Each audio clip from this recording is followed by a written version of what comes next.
Okay, so let's see here. So next I wanted to hand it over to Seth Jacobson. He is the Senior Director of the Center for Civic Engagement and Social Impact, and he's going to talk more about our goals for the panel. Yeah, thanks, Liliana, and welcome everyone. As Liliana mentioned, my name is Dr. Seth Jacobson, Senior Director for the Center for Civic Engagement and Social Impact at Westchester University.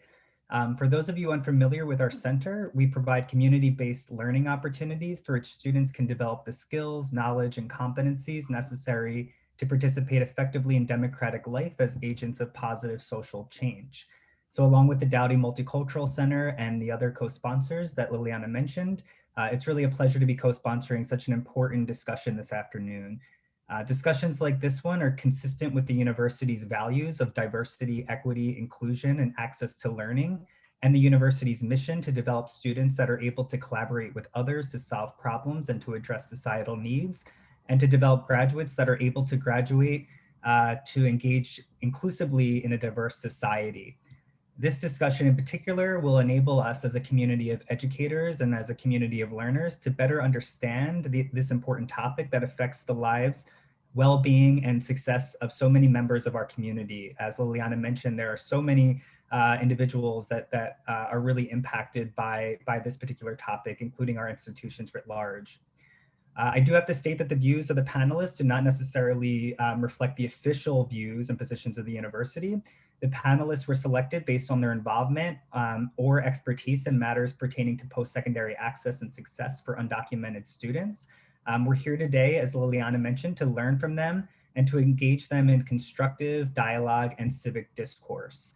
So with that, I'm going to turn it over to my colleague, Dr. Linda Stevenson, to introduce the panelists.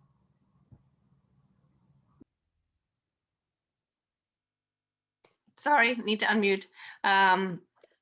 It's nice to be with you here today. Thank you all for coming. And just to start out, so we're going to begin with one of our students who I'm proud to say is a political science major with a minor in Spanish and computer science. Mitzi Colin Lopez is a senior, will be wrapping up her studies this year. And she has done some amazing work on the campus and as well in service learning opportunities and internships with some local nonprofits, including Casa, of which you'll hear more about Leila in a moment, and Casa, Pennsylvania, and then the Nationality Service Center, which is based in Center City, Philadelphia, currently, which strives to empower and provide a more just future for all immigrants. So she'll be doing some really interesting work there this semester. Our second panelist is the Pennsylvania lead organizer for Casa, Laila Martin Garcia, who, as part of Casa, works in mobilizing the immigrant community and working families. Laila's leadership catalyzes the power of people to make positive changes in the battleground state of Pennsylvania, a battleground referring to our 2020 election. And she has worked with thousands of families as an advocate for Puerto Rican equity, climate justice, and immigrant justice. Leila brings to us with her knowledge base of all the community work that she's done, also a Master of Arts in International Relations, Security and Development from the Autonomous University of Barcelona, where she has also done work in conflict management from around the globe.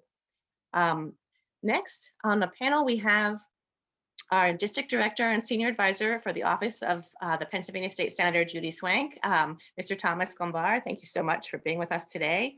Mr. Gombar attended the Pennsylvania State University, one of our rivals, at the Berks campus, was a university scholar, and then graduated with a bachelor's degree in political science, bravo, from Alrainier College. He then went on to complete a master's of public administration at Kutztown, another great Pashi school, and has since been employed as a part of the Senate of Pennsylvania for a number of years. So he previously worked with the Senator Michael Opake as a legislative assistant, also included administrative roles there as the district office manager and chief of staff. And he is currently serving with it as the district director and senior advisor for Senator Judy Schwank. And in addition to his managerial duties, he has been responsible for many policy issues related to banking, environment, transportation, higher ed, our focus today, local government, and economic development. Mr. Gombar's 33-year career in state government has focused heavily on constituent service and advocacy, and he is particularly passionate about helping students attain their goals through post-secondary education. He currently serves as the legislative designee to the PASHI Board of Governors and has previously served as the board of directors for both the Pennsylvania Higher Education and National Higher Ed Foundation. Thank you so much, Mr. Gombar, for being with us today. And last but not least is Ms. Tanya Garcia, who is the Deputy Secretary and Commissioner for the Postsecondary and Higher Education Committee of the Pennsylvania Department of Education. Wonderful to have you with us today. And her position, Dr. Garcia, oversees long-range planning for higher ed in Pennsylvania, the implementation of statutory and regulatory responsibilities governing post-secondary education, and educator certification, a huge job. Before joining this post, Dr. Garcia served as the Associate Director of Post-Secondary Policy Research and as an Associate Research Professor at Georgetown University on the Center on Education and the Workforce. Prior to her work at Georgetown, she also had various roles in state government, national nonprofits, and philanthropy, where she dedicated her work in improving policies and practices for all students from high school to post-secondary into the workforce. A first-generation student herself, Dr. Garcia earned a BA in philosophy and a BS in biology at the Florida International University. Her MA is in higher education administration from the George Washington University, back to DC, and she earned her PhD in public administration at American. Thank you so much for being with us today. So now we're going to move into just starting out I'm going to pose a few questions to the panel that will then launch us into our discussion. And I'd like to start with a question for Mitzi. So Ms. Colin Lopez, what, from your experience and the experience of your friends and peers and family, can you help us understand the experience of undocumented students who are pursuing higher education? For example, what are some of the challenges or barriers that have you faced or others face in relation to just getting started into admissions and then obtaining the finances to be able to go into higher ed, get the tuition set, and then getting through to completing the degree? Go ahead, Mitzi. Yeah, so from personal experience, the process starts in high school, and way before that, many undocumented students are first generation, so the opportunity to go to college is something that's like unknown territory. So in high school, even applying to colleges, it could be a barrier to see that Social Security is required as a part of the application process. That discourages a lot of students from even applying. That also raises the question, because of my status, am I eligible for in-state tuition, international student? There's not really a clear answer for that because of your status. And there's also the aspect of financial aid. As an undocumented student, you are not eligible for financial aid or student loans. And as we know, the college is very expensive. So you have to pay for the tuition out of pocket. And often there's not a lot of financial help. That takes me to my next point of scholarships. A lot of scholarships also require proof of citizenship. So that's another resource that is often unavailable for a lot of undocumented students. And even accessing private scholarships or scholarships that don't require immigration status, they're really hard to find. And that usually requires you having a connection with either your school financial aid office or somebody that's already been in that process that you can talk to about, because it's often very hard to find on your own. And then also from personal experience, I'm a DACA recipient. So because of these barriers, I had to work 2 jobs in order to pay for tuition. My parents had to also help me out as much as they could, but I didn't want to put the burden on them to pay for my schooling. So I had to work really hard to pay for my tuition. I also try to maintain a high grade point average in order to qualify for as much scholarships as I could. But it's very hard, especially knowing that it's very hard to find those resources on campus, which should not be that way. Um, I had to find out on my own how to apply for FAFSA because I am also first generation. So I didn't really know that process, and having a mixed status family made it harder. So I had to find out on my own that process. And yeah, it can be very overwhelming not having the resources available on your campus. Thank you. Thank you, Mitzi. So given the some of these real challenges and barriers that Mitzi just highlighted, and you know, comprehensively, from the fact that it starts in high school, you know, and the fact that as Mitzi mentioned, that, you know, many undocumented students may be first gen students as well, so needing to, you know, navigate what could be an unfamiliar landscape, to the financial aid barriers with respect to eligibility, and, you know, finding the right resources, and finding resources when you need them, you know, on campus and elsewhere. Given these myriad challenges, the next question I'd like to pose to the three other panelists, Leila, Tom, and Tanya, if you could talk a little bit about how you or your respective agencies or organizations that you're representing, how you are working to address some of these kinds of issues and challenges that were raised and that you're familiar with. If you could maybe talk a little bit about those, you know, what you're doing, what the organization is doing, that'd be great. If we could start maybe with Tom, and then go to Leila, and then finish off with Tanya. Sure.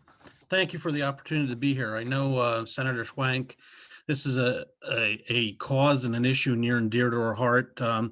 She sends her best, but she couldn't be with us today, and she would be a much better speaker than I on these subjects, because she's been out in front on these issues. Lot going on here. Let me just say, this is kind of weird for me, because in the next room, my son is a graduate student at Westchester, and he's taking, I don't know what class he's in, but he's taking class remotely. So it's kind of weird. Dad and son are next to each other doing Zoom meetings with Westchester. But again, thank you for the opportunity. Our office has been involved in helping students access resources for higher education for many years. It's particularly a challenge to the undocumented student, as we all know. I guess first and foremost is the in-state tuition, and then the access to the financial aid. So one of the things that Senator Schwank has done the last two sessions in the General Assembly is introduce the PA DREAM Act. It was initially introduced, and I believe in the 2014 session, by a senator who's now a congressman, Lloyd Smucker from Lancaster. Senator Schwank introduced it last session as Senate Bill 35. Unfortunately, it did not pass. She has again reintroduced it this session. We're waiting for a bill number, but more than likely it's going to get referred to the Education Committee. And essentially what it does is allow students, undocumented students, to enroll in any of the publicly funded universities, community college, state-related, and PASHE schools with in-state tuition, which is, I think all the students here will know, and can be a pretty big price difference. Even for a community college, it's significant.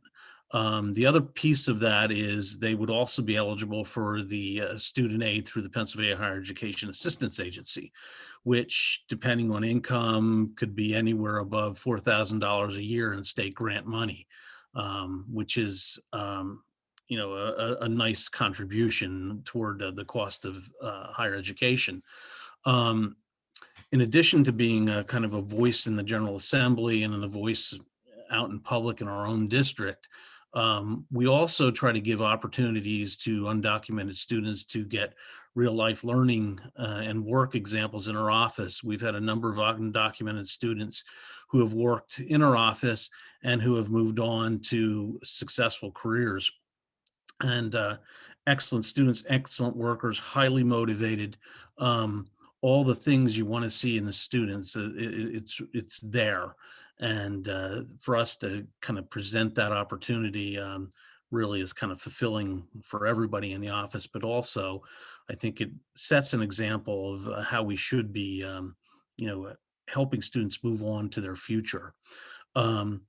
The other thing we do, and I see one of our local advocates is on with us today, Myrna Fuchs. Myrna and I and Senator Schwank have had some conversations about some of the bureaucracy that is preventing some students who fall into a certain birth date from getting, I don't want to get into the weeds on it, but from accessing FIA grants for their first year.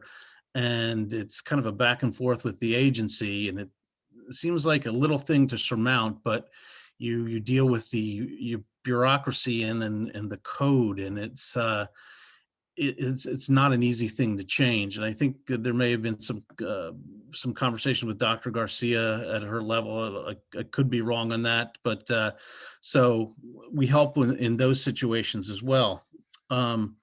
So that's essentially what we're doing. Legislatively, the other piece, and I'll throw this in, and maybe this is a little bit farther along in the conversation, but we've also introduced legislation that would allow students who have their teaching credentials and who are undocumented, or who have some type of not quite the right documentation to get the PDE certification, to get it so they can work. And many of those students want to work back in their communities where they grew up, which is particularly important today because we're seeing less teachers being certified, COVID notwithstanding, and there's really a need to get students of color to work in their communities. And the gap statistically is tremendous. I don't have the numbers at my fingertip. I don't want to bore you with that, but that's another one that we've introduced again this session. And the idea is to get qualified teachers with the skills to work in the communities and the motivation to work in those communities to be able to pursue their dreams and to help others pursue their dreams. So that's where we are, and that's what we've been doing. So yeah, that's my first kind of comment. Thank you, Tom. Laila, would you like to address that question, essentially what you and your organization are doing to address some of these challenges? Yeah, thank you so much for having me here today. So for those of you who don't know Casa, we are a social justice organization, and our mission is basically improve the life of the immigrant, Latino, and working class communities here in Pennsylvania. We are member-led. That means that our members, our community members, decide what Casa is going to fight, what are going to be our campaigns and our priorities for the year, and how we're going to be doing that. So if I say that Casa is working on tuition equity, it's not because I thought that is an important issue. It's because our members decided that this is something that is going to benefit them. We decided to work on tuition equity 1.5 years ago. And it is not a coincidence that the reason what we decided to work on this was because at the same moment, our youth group started in Casa. We meet once a month, and our youth group is between 16 and 23 years old. All of them are immigrant or immigrant origin. So some of them are US born, but their parents are immigrants. And it's like all over the Pennsylvania. So you have folks from different cities coming together. And we realized in that moment that half of our group, so around 12, 13 people, we're around 25, were undocumented and were having doubts about their current situation in high school and how university was going to look like, or if they were already in university, the majority of them in community college, they were unsure about their status and what was going to happen after that. There was like a huge lack of resources and information. So as Casa, I think we've done two things. One is provide that direct service, right? Trying to help them and find them the resources that they need, connect them with that. But we soon realized that that's not enough, right? Like it's really hard to work person per person per person we realize, and this is the motto of Casa, that we need a transformation, right? We need to change the system because it is currently not working for our folks, right? So what we do, and this is what we focus most of our time and attention, at least for me as a community organizer, it's about like educating ourselves, about informing other people about what's going on, right? Because it's not just about us taking action, right? It's about other folks knowing what is happening. Most of the people that we talk that don't have a strong relationship with the immigrant community, they don't know. They do not know that you need a social security number for certain things. They do not know the difference between being undocumented and documented. They don't know about how these little things or these little nuances may affect your opportunities to thrive in life.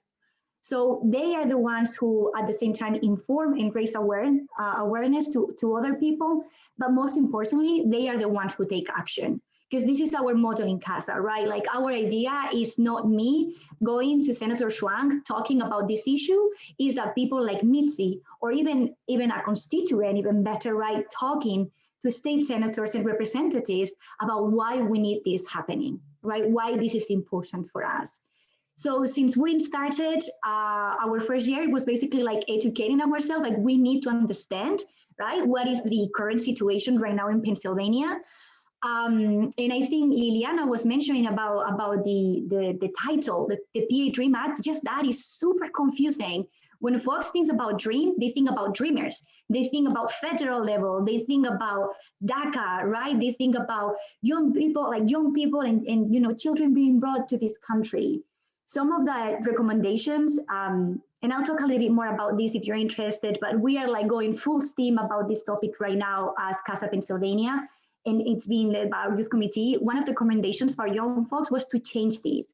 Why don't we call it tuition equity and inclusivity campaign or something like this? Something that when people see that, they do understand what it is. Because Dream Act is something that it was used, I think, as Tom mentioned, by Lodge-Macker like a few years ago. And now it's a bit confusing for people to understand what we're talking about when we say the PA Dream Act. So that was, you know, one tiny, some people may think like tiny recommendation, but this is coming from people who are going to be benefit from it, who would feel that this legislation, even if it doesn't pass, just the fact that it has a name that really explains that for them means something, would have, you know, like a weight on it. Second thing that we are doing is assessing right now. Like we start a new year, right?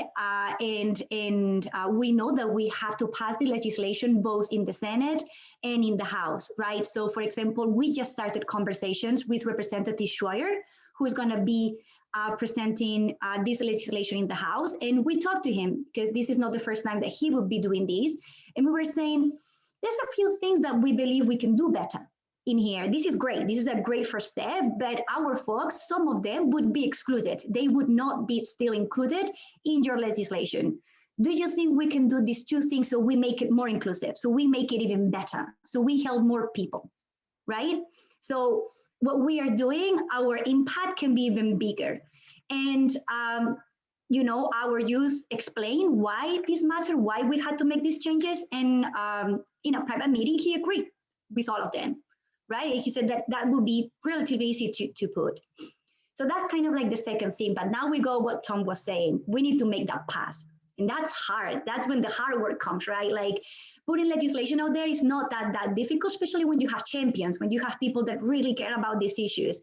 But passing them, especially, you know, like it has to go through a committee. And I know we've just in Chester County, but for example, to pass this kind of legislation, we have the leader of the Committee of Education is Senator Scott Martin, which is in Lancaster County, our neighbors here in Chester County, right? We need to make sure that we talk to both parties, right? Because what happens with this kind of legislations is that they are seen as a partisan issue, right? Especially now when immigration is so politicized, we have to break that. We need to talk to both parties. We need to tell them that immigration is not a politicized issue. This is about people like Mitzi who are awesome, right? Who have lives, who deserve the same opportunity than anybody else. That immigration status should not make a difference, right? Because she is not gonna have, like, her impact in Pennsylvania is not gonna make a difference regardless of her immigration status, right? She's gonna pay taxes. She's gonna work as hard as any other US citizen. So that shouldn't matter when it comes to access to university, because it doesn't make a change. It doesn't matter in real life when we are working, right? So what we are focusing right now, because we feel ready, like, right, we're informed, we're educated, we had a huge base with our immigrant students and undocumented students at the forefront, but we have like all these allies, people like me, right, like supporting them, and many other people like white and black and Puerto Ricans and all kind of folks supporting this. So we can go to these legislators and tell them why we have to pass this, why this is so important. And again, for us, I think the key is to bring people like Mitzi, right? Like they have like personal stories are so strong. This is what people connect to. And especially like this is not a partisan issue. This is a Pennsylvania issue, right? And I think like I'm very excited because we're just starting these conversations. We're just putting like all these meetings together. Actually, Tom, there's one coming your way soon. And you know, it's just like super exciting to see what we can do when we have people power, because that's what we need, people power, right? I think that's it for now. Thank you so much, Laila. Tanya? Hi, thank you so much for having me. It's a pleasure to be with you. And so early in my tenure, some of you might know that I began in my current role in November of last year, and have been learning all the intricacies of state, state post-secondary education in the Commonwealth. And I, although I have never, really, been directly involved in making a post-secondary education more accessible for undocumented students, what I do have is a lot of background and experience. For example, I began my higher education policy career in the state of New Mexico, where I was living at the time. And back in 2005, New Mexico, I think, was one of the first states to pass a law where it was not allowed to ask any student, K through 12 or post-secondary student, what their legal status was. And so New Mexico was a pioneer among the states in making undocumented students eligible for state grant and scholarship aid, in addition to having them pay resident tuition and fee rates.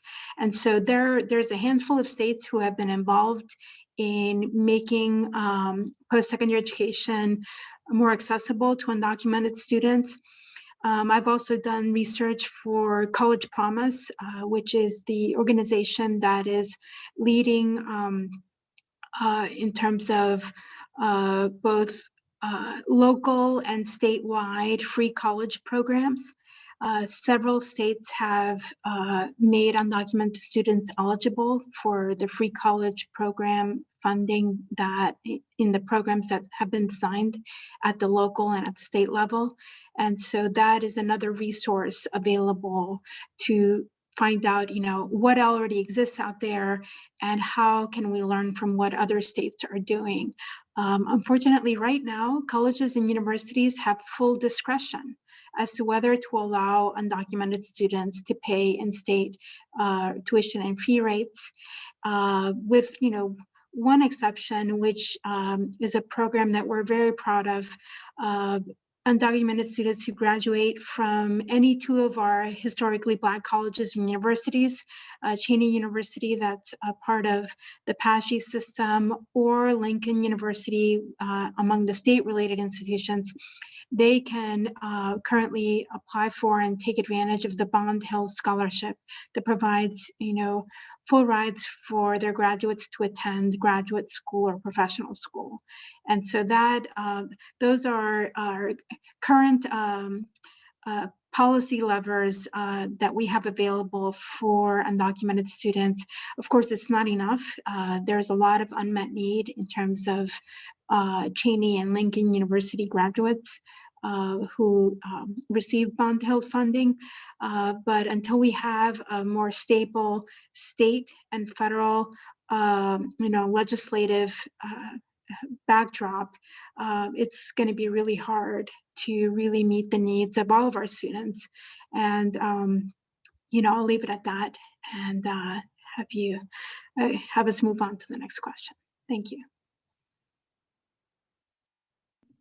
Sure. Thank you, Tanya, so much. And I didn't disclose this to everyone else, but I used to work in a very similar position to Tanya up at the Department of Education before my tenure at Westchester began last February, before the pandemic hit. And I know firsthand how much of a mammoth post-secondary and higher education is at the state level, particularly as it concerns both the college access and affordability piece, which is really, really big and important, but the post-secondary and higher education office within the executive branch is also responsible for overseeing all things related to teacher certification and licensure, which is a lot of policy even within that domain alone. So I know you've got your hands full, and you just got there, and so we really appreciate you being with us and sharing your perspective. Just a really quick follow-up before I turn it back over to Dr. Stevenson for our final question, and then we'll open it up to a broader Q&A. Tom, you mentioned that there are several pieces of legislation that the senator has introduced to help address some of the challenges that undocumented students are facing, both with respect to the PA DREAM Act and legislation related to teacher certification, accessibility for undocumented students and individuals in Pennsylvania. I guess I'm just curious as to your thinking related to the likelihood of those pieces of legislation passing this session, and then Leila, you might be able to weigh in on this as well. If it's not able to pass this session or the next, what seems to be the biggest hurdle in getting those pieces of legislation passed? Is it, as Leila mentioned, is it really just the fact that it's such a partisan topic, a hyper-partisan topic, or are there other sort of elements for consideration as well? Yeah, I actually was going to comment on something that Leila had said, and yes and no. So the original, I'm going to use DREAM Act in quotes because it probably doesn't accurately reflect what the legislation intends to do. And it's confusing with the full side of it as well. That you're absolutely right. But the original PA DREAM Act that Lloyd Smucker introduced, Lloyd was a Republican from Lancaster, very Republican territory, very red territory. But I think he realized with his constituency that there really was a need to take a look at this. So he introduced it, got 11 co-sponsors on it. That's 11 out of 50 senators, not bad, but bipartisan. That's always a good indication. But the committee chairman he's kind of the gatekeeper. So if he doesn't want to move that legislation, it's not going to move. So you really have to almost build a legislative coalition, because let's not forget, it takes 26 senators to pass legislation in the Senate. Well, it could be 25-25 with the lieutenant governor casting a tie-breaking vote. But generally speaking, 26 in the Senate to pass a piece of legislation, 102 positive votes for legislation to pass it in the House of Representatives. So really, the trick is getting it out of committee. So how do you start building that up? I would suggest, and I think Leila, you made a excellent point, the personal stories of constituents and individual legislators' districts makes a big deal, because it brings it home. It says it's important to the people in my district, and therefore, I may have to kind of mitigate or lessen my ideology that may be preventing me from supporting this up front, because you know what, there is a need. So you build that rapport and you build your coalition. Start at the individual rank and file representative member. Get them to kind of take your cause, And then the next step I would suggest is engage, in addition to the constituencies and to the stakeholder groups and the advocacy groups, reach out to other partners, school districts, Reading School District, very much probably, and I may be wrong on this, 85% Hispanic. You see, they serve many undocumented students. The administrators, the teachers in that district know firsthand. They can convey another layer of message to a representative or a senator, that this is something you need to look at. And then I think there's also the economic part of it, this as well. Talk to the local business community. Undocumented students are the new workforce, part of the workforce. They have so much to give. It becomes an economic question too. And that resonates as well with people of certain ideologies. And when you kind of meld that together, that makes a powerful argument, a powerful coalition. Now, am I naive enough to say that just doing that is going to make it happen? No, it's going to take a concerted effort. And you start now at the beginning of the session. You have 2 years to get this through before we'd have to start back at ground zero. So I would suggest that there is a possibility, but it starts at the very grassroots level. Start with your individual rank and file member, your local representative, your local senator, and then move up and build your coalition out, and then get out and talk to those representatives face to face. Much better than doing a string of form emails, I guess you'd say. We see a lot of those, and they say the same thing, and they kind of all run together, whether it's this issue or any other issue. But when you hear the personal messages, that really resonates. So that's my comment. Probably way too long on that, but anyway. No, that's great. And I know, Leila, if you want to respond, and then I see Tanya might have something to share as well. Yeah, no, I just think it's funny because we were planning, we were doing like a strategy call this morning about this, and we were saying we need the businesses. We really need the businesses. We really need to be talking about economic terms and about the impact.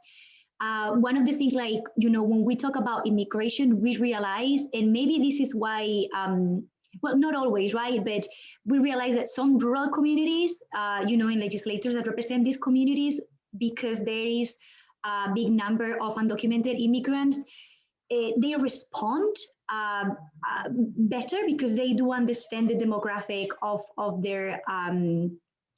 their region or their district. But yeah, actually right now we are working with the Policy Budget Center because we are preparing this kind of 15-pager about what it would mean, in terms of community and economics, what it would mean to pass a tuition equity and inclusivity legislation.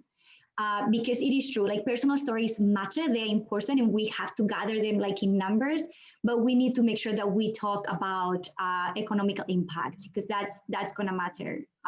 So yeah, basically saying that everything that Tom said, I think this is something that not just Casa, but many other groups are trying to get that, because again, at the very end, you talk to representatives, like Schwank, like many others, and sometimes they tell you, really, I can present legislation, I can try to do this, but there's no much more I can do. We need to bring other folks to the table. And about the bipartisan, no bipartisan, it is true that it was introduced by a Republican, but in the last years, we've seen how immigration has become a very polarizing topic between the two parties. So it doesn't mean that a Republican cannot support an immigration bill. No, it doesn't mean that. I think it's just much harder, I believe, right, that is now that it is 6 or 7 years ago.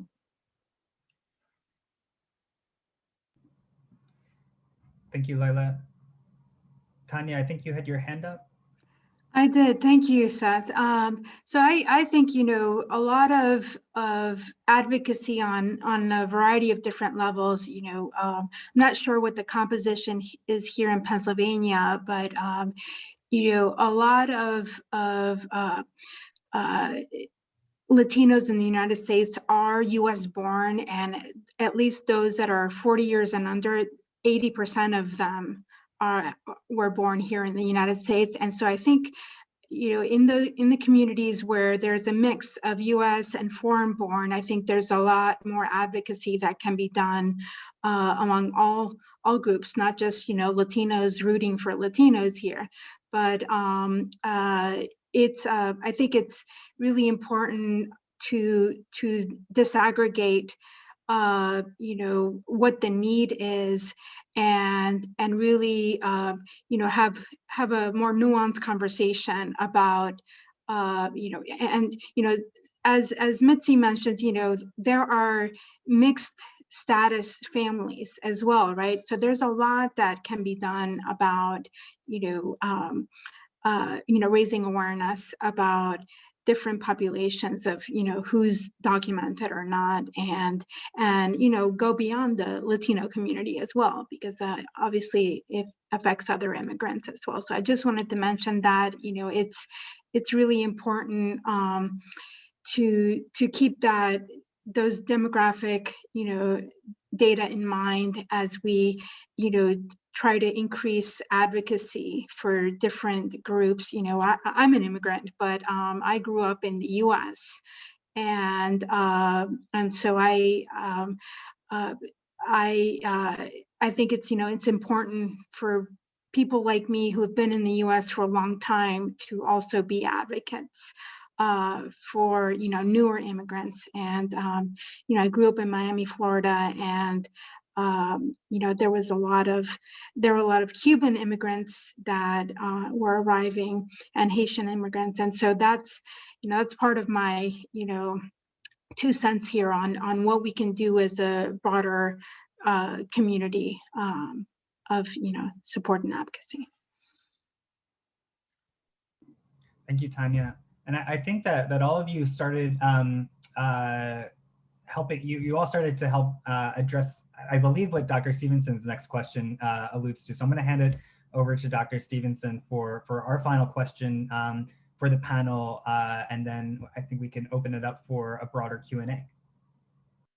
Yeah, thank you, Seth. So just really kind of building off of what most of you are beginning to allude to is, you know, what are ways in which we who are listening to this panel or have contacts related to, you know, in my classes or in community networks, as student leaders, college staff and administration, what do you think we can be doing in terms of taking actions to continue to support our undocumented students or those who are interested in getting into higher ed? Let's see, how about it? Tanya, do you want to start? And then Tom and then Leila? Is that going backwards this time? No, thanks. Sorry, did you say my name first? Oh, okay. Sure, I'd be happy to.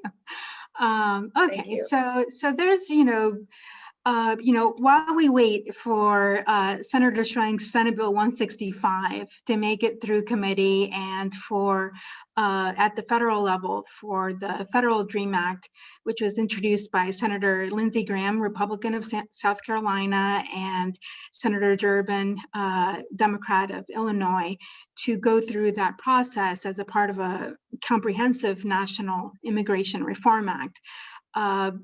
There are a few, you know, tools we have at our disposal. They're not necessarily state driven or state directed, but you know, colleges award various amounts of institutional aid, right, that they get either from their own foundations or, you know, from other you know, sources of funding from private individuals. I think that is an untapped resource in terms of providing post-secondary educational access and opportunity for undocumented students. And so that comes down to how they define eligibility rules for their aid programs and how they, whether they include residency as part of that eligibility. The other example that I have from when I lived in Indianapolis, the state of Indiana has pretty good participation of private philanthropy in creating scholarships for students that is not based on documented status. And that is how many states are approaching making tuition and fees less of a barrier for undocumented students. I don't know the details of whether or not those tuition and fees are applied as if they were international students or not, but private funding from foundations at the local and regional level are certainly a source of funding for students. And so I'll leave it at that. Thank you again for having me. Thank you so much. Tom, yeah. Sure. So a couple of things, especially with regard to the students, the age group 17 to 23. This goes back to my days in college many decades ago. I always voted and I was always interested in politics, but a lot of my friends and my classmates, not so much. Today, more than ever, I think, especially when you're advocating for controversial issues, which this is, especially the way it's been framed in terms of immigration, students themselves can have a very powerful voice in reaching out. And it's great for, older folks like us in our positions to be a voice for that. But to hear it from the young people, those that are the most impacted by it, can speak to the real life impacts and their passion, that needs to be injected. Legislators need to hear that. Policymakers need to hear that. And it really does make a difference. It's not just voting, it's also having your voices heard by reaching out. Leila also mentioned about how the polarization of the immigration issue has almost made this a Democrat-Republican type setup, for lack of a better term. If you look around the state of Pennsylvania, we'd have to admit that you're just not going to get certain legislators represented. They're not going to vote for it. It's not in their constituency. It's not in their ideology. However, to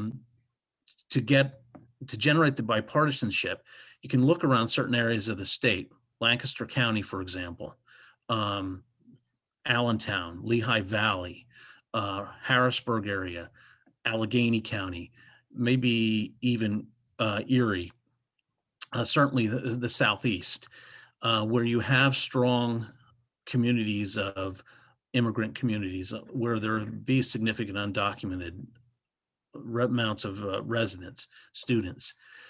You'll have Republican representatives there. They will listen. Much easier for them, more likely for them to listen to the cause, let's say, or the idea of supporting tuition equity embodied in the PA DREAM Act. And again, I'll use that term in quotes, because it's their part of their constituency. And if they're doing their jobs well, they will represent their constituency's interest. And that is part of the interest of their constituency. So I would see a good opportunity for reaching out in areas, even Berks County. We have another senator who's a Republican, reasonable guy, who represents the other side of Berks. Lehigh County is represented in the state Senate by another Republican.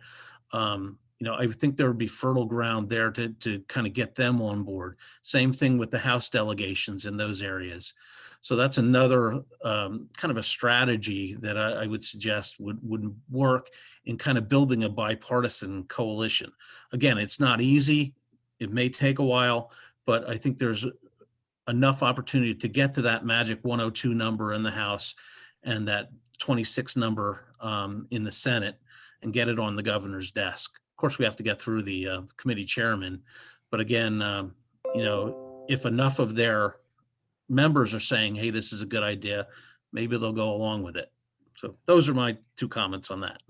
Tom, just a quick follow-up intervening in there in terms of the recent change of, I don't know how much there was a change of the guard, right, locally, but do you see it as is it a fertile moment right now because of some of the changes from the elections, or not so much? And also changing demographics, like you mentioned, Lehigh Valley and Reading, it's completely changed over the last decade. So in order for some of our representatives and senators to kind of get up to speed, I think and Leila, I'm sure you're going to address this, but this is a new time, this is a different kind of constituency than you had 10 years ago.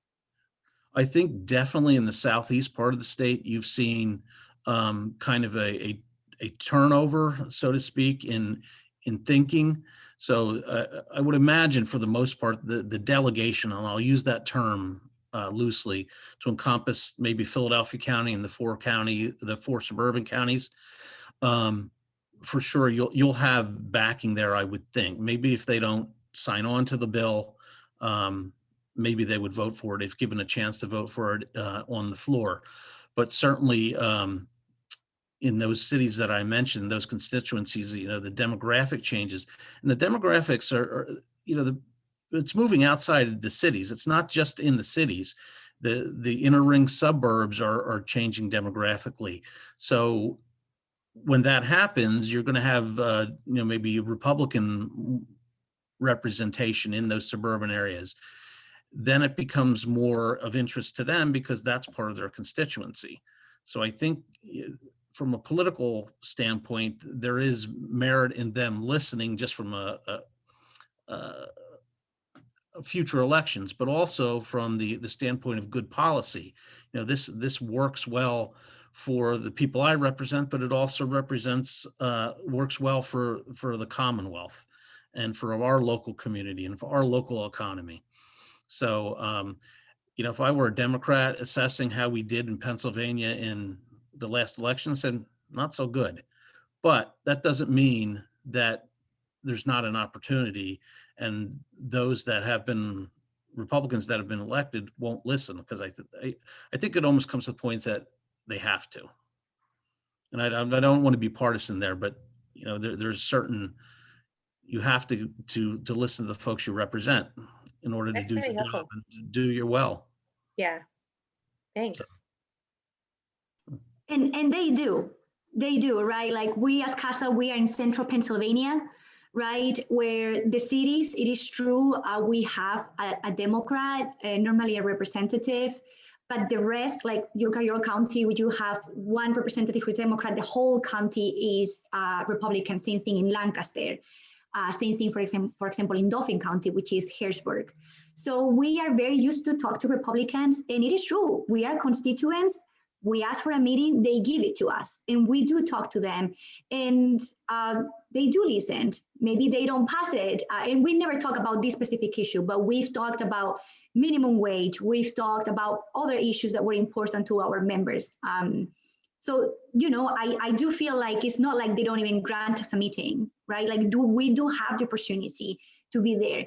And this is why, like, I would say to people, like, educate yourself, but most importantly, educate others, right? This is not just an immigrant issue, right? Like, yes, immigrants, especially undocumented immigrants, are gonna be at the forefront. And the rest of us as allies, we are gonna support them, right? We're gonna be pushing from the back, right? That's gonna be our leadership. Well, they are the faces of this movement. But it is not just on them. We have to make them sure that we are there for wherever they need. And it is important that we educate others, like where I live, and all my friends, my husband's friends are Republican. And if like their faces, when I explain about how the current immigration system works, they can't believe it. They're like, are you seriously telling me it's so hard to be here legally?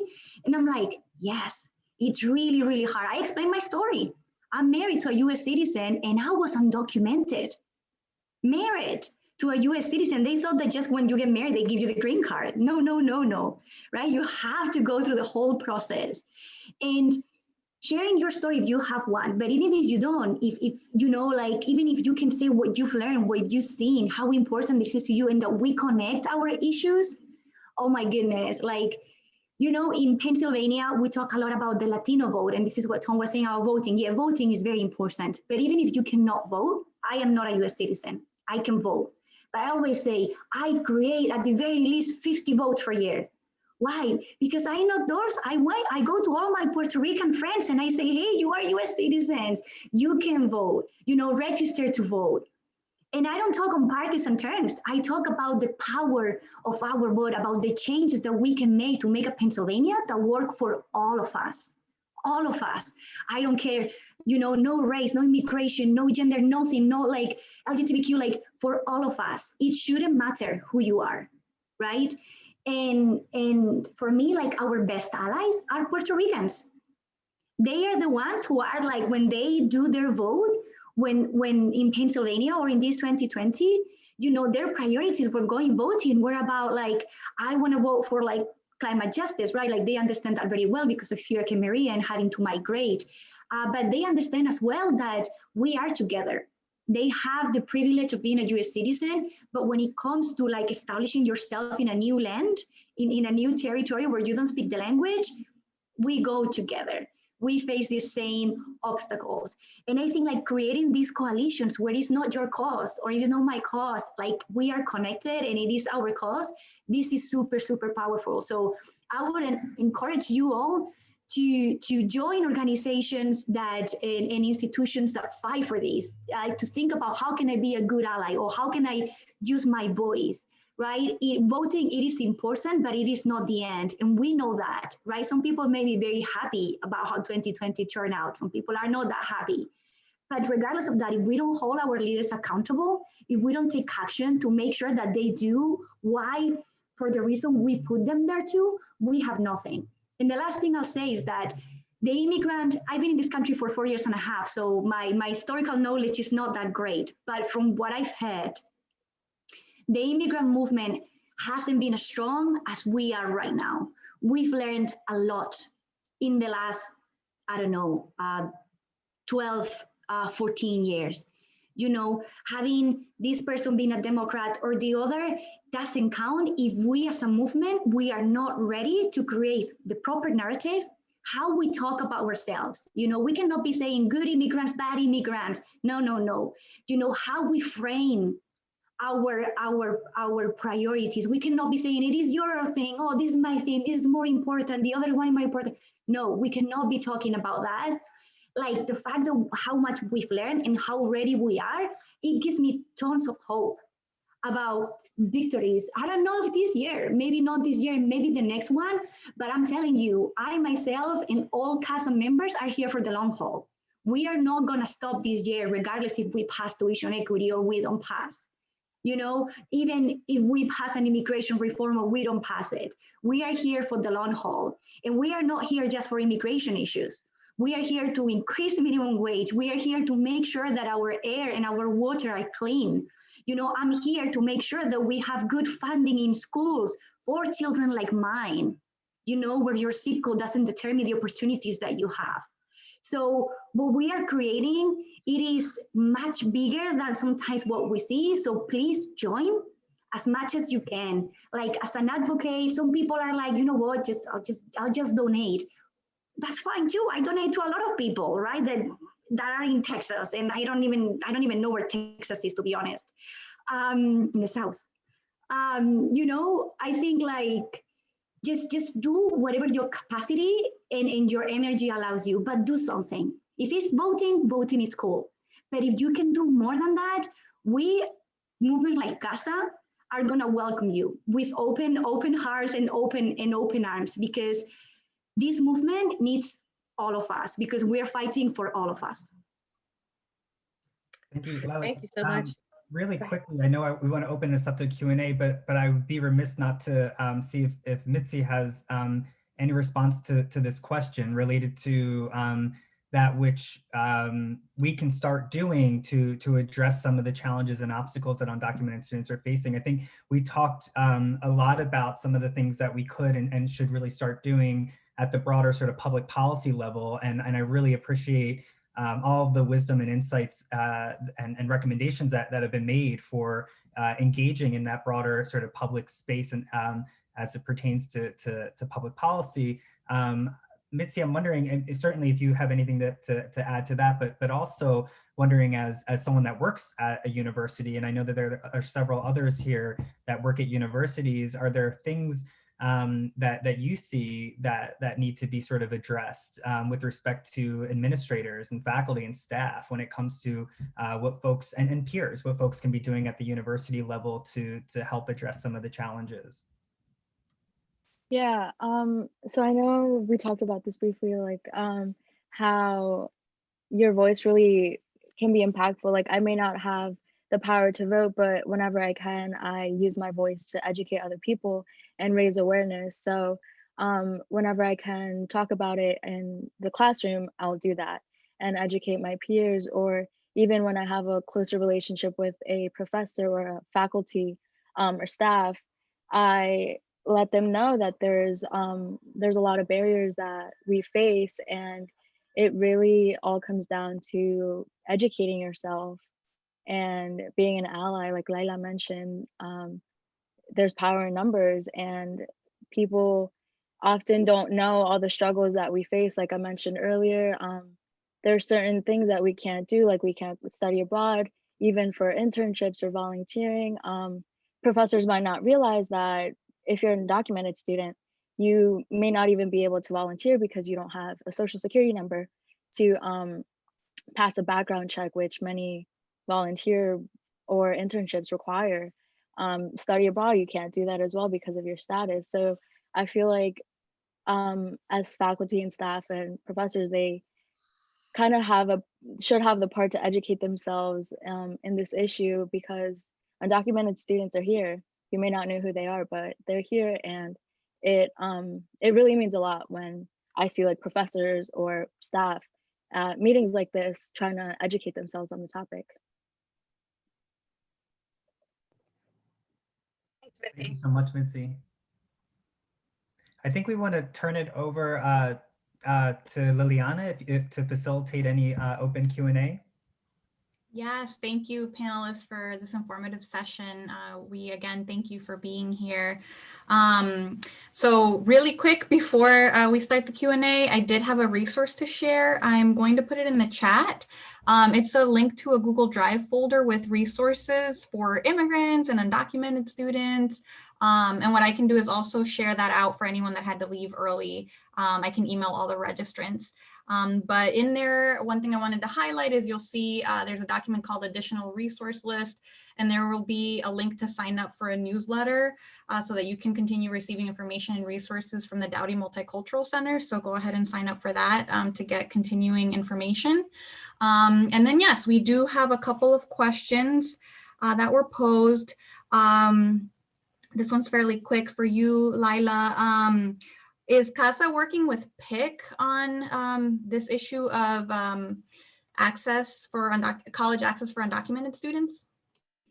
Yes, PIC is awesome. They are the Pennsylvania Immigration Coalition here in PA, and basically like a bunch of groups who are member-led or community-based work, under their umbrella. So Casa is part of PIC. There's like groups like Make the Road that are part of PIC. Casa San Jose, Casa de la Cultura. So we have folks from Philly, from Pittsburgh. Yeah. And all the work that we do into issue and equity, we do report back to them and do it always in coordination with them because the whole idea, as I mentioned before, is to have a unified movement. Thank you. And also in the resources, there is a link to some of the actions that PIC is taking. I know that they have some sort of coalition going on if people are interested. So someone had a comment for Mitzi. The question is, how do you leverage SGA and PASHE student voices on this issue? I'm confused as to what the question is. Could you repeat it? Yeah, it was a little confusing. Let me try to Do phrase you it. want me to give a little context for it? Yeah, go ahead. Yes, please. Feel free Yeah, to- sorry. So I'm involved with student government, Mitzi. I'm actually the legislative affairs senator, and something that we've been doing is trying to kind of leverage student voices more. It's kind of untapped student potential that we really haven't, we haven't seen a lot of unity within PASHE. And I know right now, as we speak, several Senate positions for students at Westchester are open regarding multicultural affairs, and a lot of, minority voices are not being leveraged within SGA. And though we have direct connections with PASHE, I know a lot of current senators and representatives are trustees on for PASHE, or are alumni of PASHE institutions that if we can leverage student voices at other universities as well to make sure they're having these same conversations that we're having right here today, I think we can make a big impact with that. So I just wanted to kind of put that feeler out for you as far as, how we can right here at Westchester kind of branch out both on our campus through things like SGA and through the DM like that, but also with PASHE. So I was just, you had any plans to kind of take that to that next level here?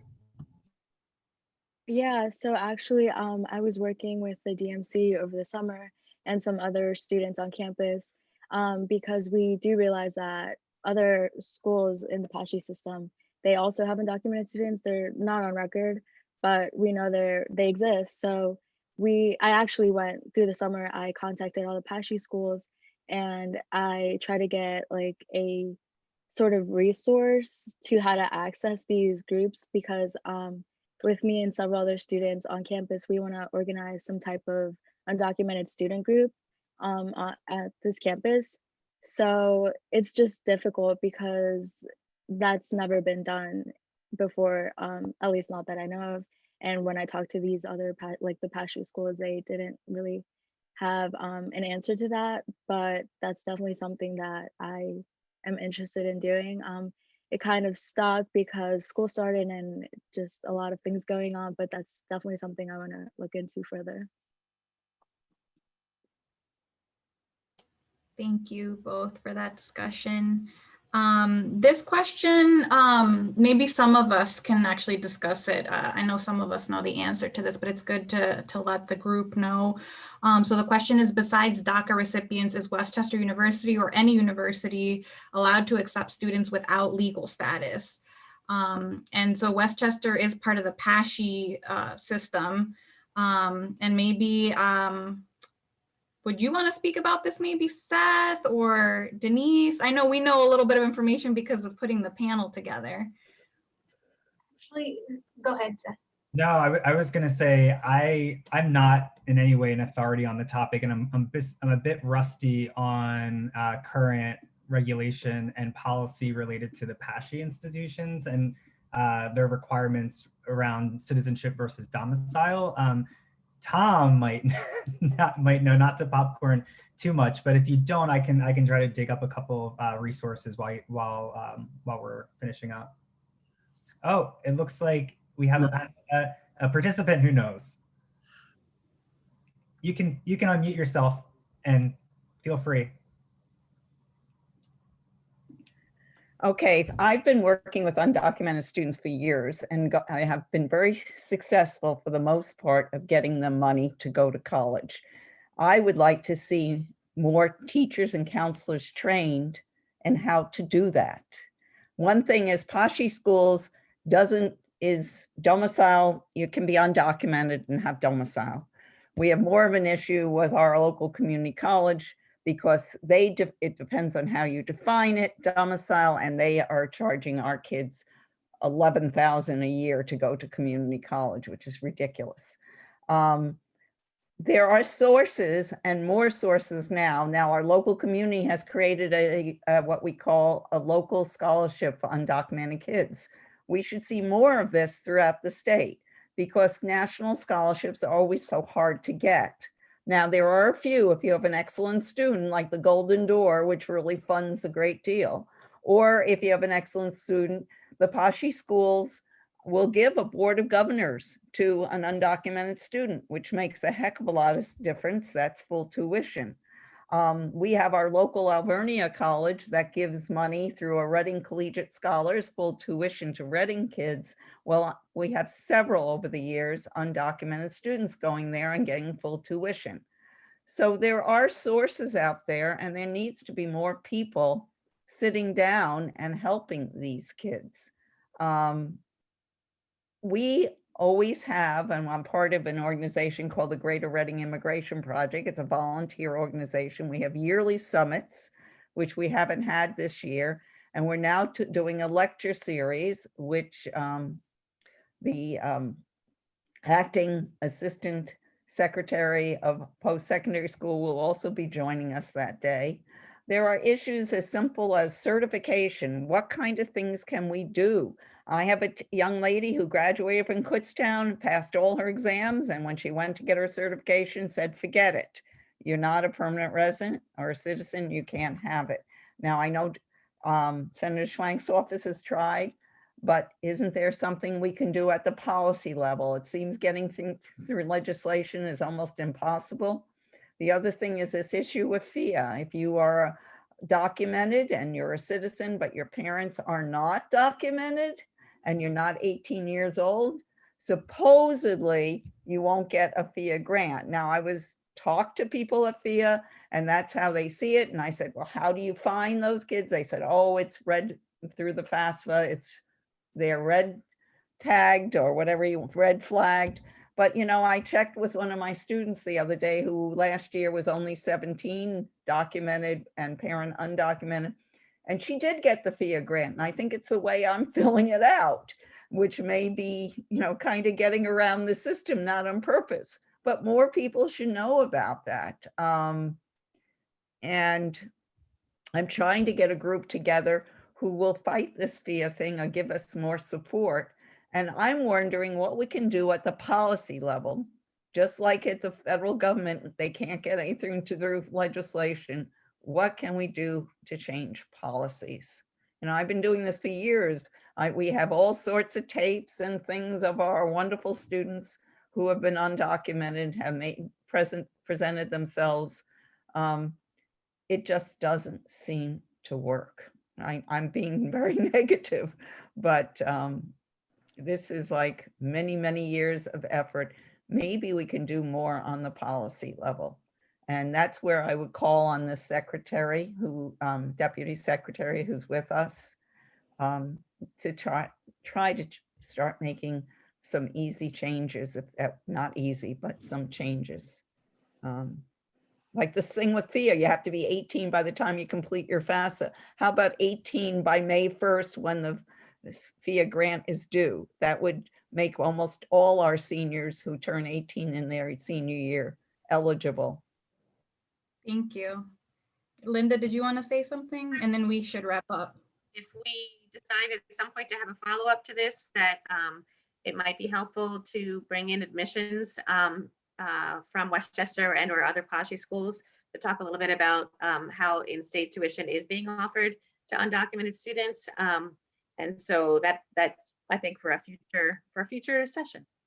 I just wanted to chime in. Sorry, my dogs were barking the first time. I am from admissions, so and we can certainly, there's a lot to say, so I'll just kind of keep it brief. And Myrna obviously covered some of that too, as far as the domicile and residency piece not being an issue. It's not a barrier to acceptance. It comes in more on that financial aid in-state tuition side. There is supposed to be some uniformity across the state system as to how we deal with undocumented students or students that have DACA status. As far as that in-state tuition, unfortunately, because there's no official policy, it gets lost a lot, and you might get different answers depending on what institution. Sadly, you might get different answers depending on what institution you talk to. But again, no student is going to be denied admission on the basis of their residency or domicile. Thank you. Yeah, the Pashy schools are doing a good job, luckily. Okay, well, I think that's all the time that we have. We went over a little bit, but we really appreciate all of you joining and, you know, having interest in tackling this issue. Like I said, I will email out to all the registrants the link that I shared with resources. And now you have resources here. Some people that spoke up today, you know, maybe reach out and try to work with them on their initiatives. Start your own. We encourage you to, you know, do anything that you can to support our undocumented students. So with that, I will close out. We'll stop recording. And anyone? Liliana, can you just let us know how people can obtain the recording if they want to? Yes, thank you. Yeah, I can send that out in the email as well, but we will post the recording to the Dowdy Multicultural Center's YouTube channel, as well as the Center for Civic Engagement and Social Impacts YouTube channel. I can't promise exactly when we'll have that up, but as soon as we can in the next few days, we will put that up. But yeah, thank you for that reminder.